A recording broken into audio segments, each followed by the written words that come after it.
अस्सलामुअलैकुम वरहमतुल्लाहि वबरकातुहू। मैं हूँ खालिद मीर और आप देख रहे हैं मेरा यूट्यूब चैनल FK एकेडमी। मेरे प्यारे स्टूडेंट्स, आज हम लोग पढ़ने वाले हैं यूज़ ऑफ हैड टू का class. Use of had to का क्लास आज हम लोग पढ़ेंगे, यानी हैड टू के ज़रिए इंग्लिश के अंदर जुमले कैसे बनाते हैं, इसके ज़रिए से इंग्लिश सेंटेंसेस कैसे तैयार किए जाते हैं, इसके सिलसिले में पढ़ेंगे।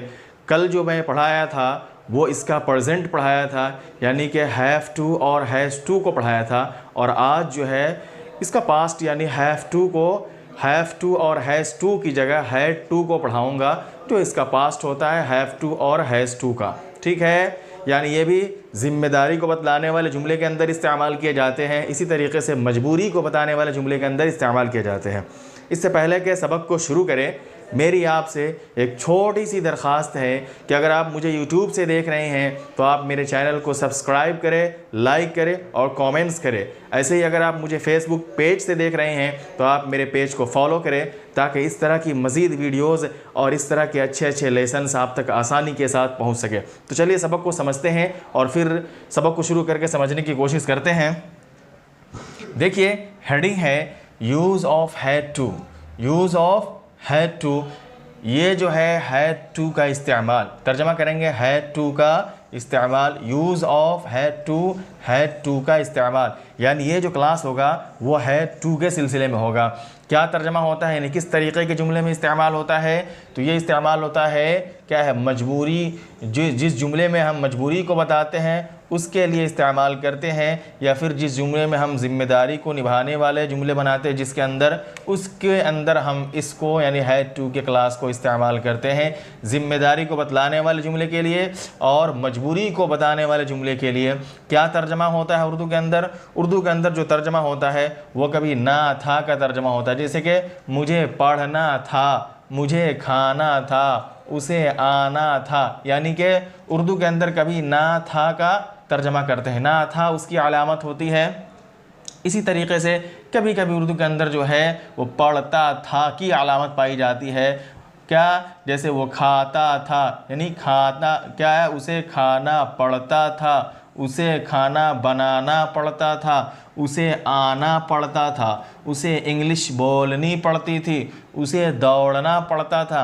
इस तरीके की जो अलामत या पहचान होती है उसके लिए जो है हम हैड टू का क्लास यूज़ करते हैं। ठीक है, इसको बनाएंगे कैसे, बनाने का तरीका क्या होगा तो वो समझिए। सबसे पहले सेंटेंस के अंदर हम सब्जेक्ट लाएंगे, सबसे पहले सेंटेंस के अंदर हम सब्जेक्ट लाएंगे। सब्जेक्ट के बाद जो है वो हैड टू का इस्तेमाल करेंगे। किसका इस्तेमाल करेंगे, हैड टू का इस्तेमाल करेंगे। उसके बाद जो है वर्ब का फर्स्ट फॉर्म, क्या इस्तेमाल करेंगे, वर्ब का फर्स्ट फॉर्म इस्तेमाल करेंगे। और उसके बाद में अगर सेंटेंस के अंदर कोई ऑब्जेक्ट है तो ऑब्जेक्ट का इस्तेमाल करेंगे। बनाने का तरीका क्या होगा, सबसे पहले हम सब्जेक्ट लाएंगे, उसके बाद में हैड टू लाएंगे, उसके बाद में वर्ब का फर्स्ट फॉर्म यूज़ करेंगे, और लास्ट में अगर सेंटेंस के अंदर कोई ऑब्जेक्ट है तो ऑब्जेक्ट का यूज़ करेंगे। चलिए देखते हैं, कुछ सेंटेंसेस है जिनको मैं बना करके आपको बताने की कोशिश करता हूं या समझाने की कोशिश करता हूं। देखिए, मैं कुछ सेंटेंसेस जो है अफर्मेटिव वे में लिखे हुआ हूँ, यानी पॉजिटिव वे में ये सेंटेंस लिखा गया है, लेकिन मैं इसको तीनों तरीके से बनाने की कोशिश करूँगा और बना करके बताने की कोशिश करूँगा। जैसे कि ये मैं एक अफर्मेटिव सेंटेंस यानी मुस्बत जुमला मैंने बनाया है, I had to speak English. I had to speak English, तर्जमा करेंगे कि मुझे इंग्लिश बोलनी पड़ती थी या मुझे इंग्लिश बोलनी पड़ी थी। ठीक है, मुझे इंग्लिश बोलनी पड़ी थी या मुझे इंग्लिश बोलनी थी भी तर्जमा करेंगे। पढ़ती थी, मुझे इंग्लिश बोलनी पड़ती थी या फिर मुझे इंग्लिश बोलनी थी, दोनों तरीके से तर्जमा करेंगे। ठीक है, अब देखिए कि इसको बनाने का तरीका क्या होगा। सबसे पहले मैं क्या लाऊंगा, सबसे पहले सब्जेक्ट लाना है, तो देखिए यहाँ आई सब्जेक्ट है जो ला दिया गया। उसके बाद में कहा गया कि हैड टू लाना है, तो यहाँ देखिए उसके बाद में हैड टू लाया गया। ठीक है, उसके बाद जो है कहा गया कि वर्ब का फर्स्ट फॉर्म लाना है, तो यहाँ देखिए वर्ब का first form to speak means बोलना होता है, लाया गया। उसके बाद में कहा गया अगर सेंटेंस के अंदर कोई ऑब्जेक्ट है तो ऑब्जेक्ट को लाएंगे। यहाँ देखिए इंग्लिश ऑब्जेक्ट है जो लाया गया है। यह अफर्मेटिव सेंटेंस है, I had to speak English, जिसका तर्जमा दो तरीके से करते हैं, या तो करते हैं मुझे इंग्लिश बोलना पड़ता था या इंग्लिश बोलनी पड़ती थी, या फिर क्या है मुझे इंग्लिश बोलनी थी, मुझे इंग्लिश बोलनी थी। अगर इसका नेगेटिव सेंटेंस बनाना है, यानी इसी फॉर्म को नेगेटिव वे में ले जाना है, नेगेटिव सेंटेंस इसी का बनाना है, तो क्या करेंगे, हैड के बाद नॉट लगा देंगे, हैड के बाद नॉट लगा देंगे। बाकी तरतीब बिल्कुल उसी तरीके का होगा जो पहले था। I had not to speak English, क्या कर देंगे, हैड के बाद नॉट लगाएंगे और टू स्पीक इंग्लिश बिल्कुल वही उसी तरतीब से होगा। I had not to speak English, मुझे इंग्लिश नहीं बोलनी पड़ती थी या मुझे इंग्लिश नहीं बोलनी थी, दोनों तरीके से तर्जमा कर सकते हैं। उसके बाद अगर इसका इंट्रोगेटिव सेंटेंस यानी सवालिया जुमला बनाना है तो क्या करेंगे, हैड को सब्जेक्ट से पहले ला देंगे, क्या करेंगे, हैड को सब्जेक्ट से पहले ला देंगे यानी आई से पहले, और बाकी तरतीब उसी तरह से होगी। कैसे, had I to speak English, had I to speak English, क्या मुझे इंग्लिश बोलनी पड़ती थी, क्या तर्जमा करेंगे, क्या मुझे इंग्लिश बोलनी पड़ती थी या क्या मुझे इंग्लिश बोलनी थी, had I to speak English. ठीक है, इस तरीके से तीनों फॉर्म को हम बना सकते हैं। उसके बाद दूसरी मिसाल को समझिए। दूसरी मिसाल है, you had to make him understand, you had to make him understand. ठीक है, तर्जमा करेंगे, तुम्हें उसको समझाना पड़ता था, you had to make him understand, तुम्हें टू मेक समबडी अंडरस्टैंड का तर्जमा करते हैं किसी को समझाना, टू मेक समबडी अंडरस्टैंड, किसी को समझाना। तर्जमा करेंगे, you had to make him understand, तुम्हें उसको समझाना पड़ता था या तुम्हें उसको समझाना था। ये जो है अफर्मेटिव सेंटेंस में बनाया गया है। देखिए तरीका बिल्कुल सेम है। सबसे पहले सब्जेक्ट लाए हैं, उसके बाद में हैड टू का इस्तेमाल किए हैं, उसके बाद में वर्ब का इस्तेमाल किया गया है। ठीक है, उसके बाद में ऑब्जेक्ट लाए हैं। ठीक है, देखिए ये जो है ये अफर्मेटिव सेंटेंस है। अगर इसका नेगेटिव बनाना है तो कैसे करेंगे, नेगेटिव के लिए क्या करेंगे, हैड के बाद नॉट लगा देंगे, नेगेटिव फॉर्म बन जाएगा, यानी you had not to make him understand. क्या बोलेंगे, you had not to make him understand, तुम्हें उसको नहीं समझाना पड़ता था या तुम्हें उसको नहीं समझाना था। इस तरीके से अगर इसका इंट्रोगेटिव सेंटेंस बनाएंगे तो यू को क्या करेंगे, हैड को क्या करेंगे, यू से पहले ला देंगे, हैड को यू से पहले ला देंगे, बाकी तरतीब उसी तरह से होगी। जैसे क्या बोलेंगे कि had you to make him understand, had you to make him understand, क्या तुम्हें उसको समझाना पड़ता था, had you to make him understand, क्या तुमको उसे समझाना पड़ता था या क्या तुम्हें उसको समझाना पड़ा था। दोनों तरीके से आप तर्जमा कर सकते हैं। चलिए अगली मिसाल को देखते हैं। अगली मिसाल है, he had to break with his friend, he had to break with his friend. ठीक है, to break with one's friend का तर्जमा करते हैं, to break with one's friend का तर्जमा होता है दोस्त से लड़ना, दोस्त से लड़ना। To break with one's friend का तर्जमा होता है दोस्त से लड़ाई करना, लड़ना। अब तर्जमा करेंगे, ये अफर्मेटिव सेंटेंस है, he had to break with his friend, कि उसे अपने दोस्त से लड़ाई करनी पड़ी थी, उसे अपने दोस्त से लड़ाई करनी पड़ती थी या उसे अपने दोस्त से लड़ाई करनी थी। ठीक है, उसे अपने दोस्त से लड़ाई करनी थी या उसे अपने दोस्त से लड़ाई करनी पड़ती थी। ठीक है, दोनों तरीके से आप तर्जमा कर सकते हैं। ये अफर्मेटिव सेंटेंस है, बिल्कुल कायदा फिट आ रहा है। पहले जो है ही लाए हैं सब्जेक्ट, उसके बाद में हैड टू का इस्तेमाल किया है, उसके बाद में ब्रेक का इस्तेमाल किया, वर्ब है, बाकी इधर जो है वो क्या है, ये सब जो है ऑब्जेक्ट है।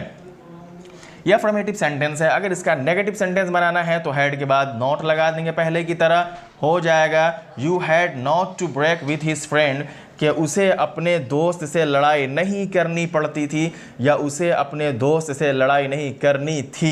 दोनों तरीके से बोलेंगे। अगर इसका इंट्रोगेटिव यानी सवालिया जुमला बनाना है तो हैड को ही से यानी सब्जेक्ट से पहले ला करके बोलेंगे, had he to break with his friend, had he to break with his friend, क्या उसे अपने दोस्त से लड़ाई करनी पड़ती थी, या फिर दूसरा तर्जमा करेंगे, क्या उसे अपने दोस्त से लड़ाई करनी थी। दोनों तरीके से आप तर्जमा कर सकते हैं इंट्रोगेटिव सेंटेंस में भी।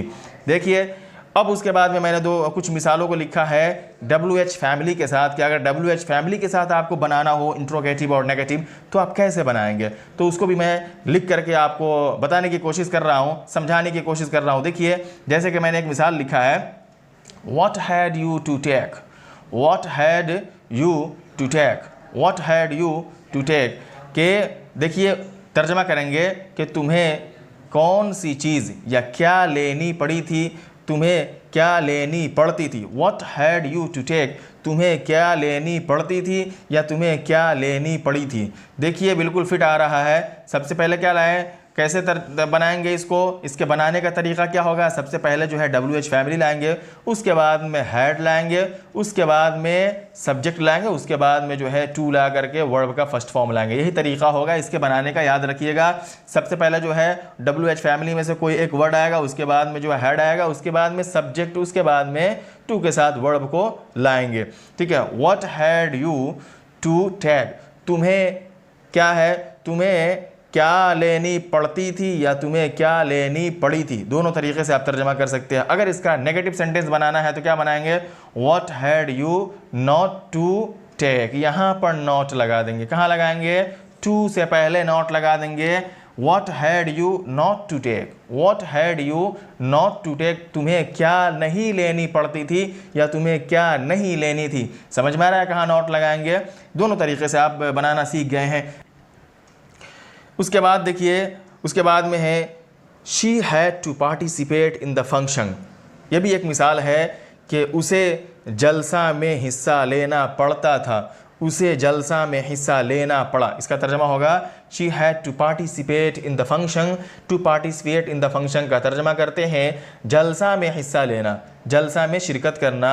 She had to participate in the function, उसे जलसा में हिस्सा लेना था, उसे जलसा में शिरकत करनी थी। ये तो क्या है, अफर्मेटिव सेंटेंस है, बिल्कुल कायदा इस पे फिट आ रहा है। सबसे पहले जो है क्या किया है, सब्जेक्ट लाया, उसके बाद में हैड टू का इस्तेमाल किया है, उसके बाद में वर्ब का इस्तेमाल किया है और इधर जो है ऑब्जेक्ट का इस्तेमाल कर लिए हैं। अगर इसका नेगेटिव फॉर्म बनाना है तो क्या करेंगे, she had not to, she had not to participate in the function, कि उसे जलसा में हिस्सा नहीं लेना पड़ता था या उसे जलसा में हिस्सा नहीं लेना था। टू से पहले नॉट लगा देंगे, बन जाएगा नेगेटिव फॉर्म। अगर इंट्रोगेटिव फॉर्म बनाना है तो हैड को शी से पहले लाएंगे, यानी सब्जेक्ट से पहले। कैसे, had she to participate in the function, had she to participate in the function, क्या उसे जलसा में हिस्सा लेना पड़ता था या क्या उसे जलसा में हिस्सा लेना था। ये इसकी मिसाल होगी इंट्रोगेटिव सेंटेंस की। मेरे प्यारे स्टूडेंट्स, जैसा कि आपने देखा, मैंने कुछ मिसालों से आपको समझाने की कोशिश किया है। कुछ मिसालें थी जिसको मैं बोर्ड पे लिख रखा था और उसके ज़रिए से मैं आपको तीनों फॉर्म, यानी कि कोई अगर आपको पॉजिटिव फॉर्म बनाना है यानी अफर्मेटिव सेंटेंस बनाना है, नेगेटिव बनाना है, इंट्रोगेटिव बनाना है, ये सब जो है बनाने का तरीका आपको सिखाया। इसी तरीके से WH फैमिली से किस तरीके से बनाते हैं वो भी आपको क्या है बनाने का तरीका सिखाया और समझाया। उम्मीद है कि आपको क्लास समझ में आ गया होगा। अगर अभी भी आपको समझने में दुश्वारी हो रही है तो आप जो है वीडियो को रिपीट करके देखें और फिर उसको समझने के बाद अपने रोज़मर्रा की गुफ्तगू में खूब इस्तेमाल करने की कोशिश करें। किताबों को पढ़े, उसके अंदर से तर्जमा निकालें कि इसका तर्जमा कैसे होता है। इससे पहले कि फिर सबक को ख़त्म करें, मेरी आपसे एक बार फिर दरख्वास्त है कि अगर आप मुझे YouTube से देख रहे हैं तो आप मेरे चैनल को सब्सक्राइब करें, लाइक करें, कमेंट्स करें, और अगर आप मुझे फेसबुक पेज से देख रहे हैं तो आप मेरे पेज को फॉलो करें। चलिए अगली वीडियो में अगले लेसन के साथ फिर मुलाकात होती है। जब तक के लिए अल्लाह हाफिज़। अस्सलामु अलैकुम व रहमतुल्लाह।